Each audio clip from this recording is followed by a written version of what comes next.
Hello everyone. Today I'm gonna to teach you how to save Word document to PDF format. First, open your Word document.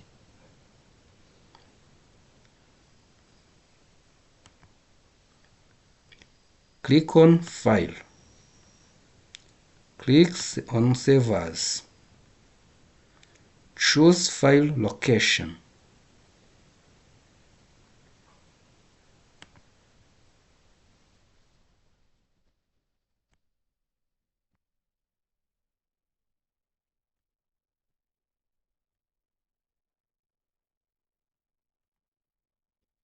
Choose file called GGG.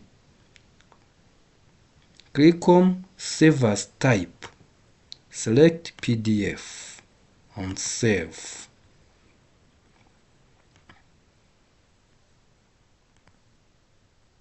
Here we have our document in PDF format. Thank you.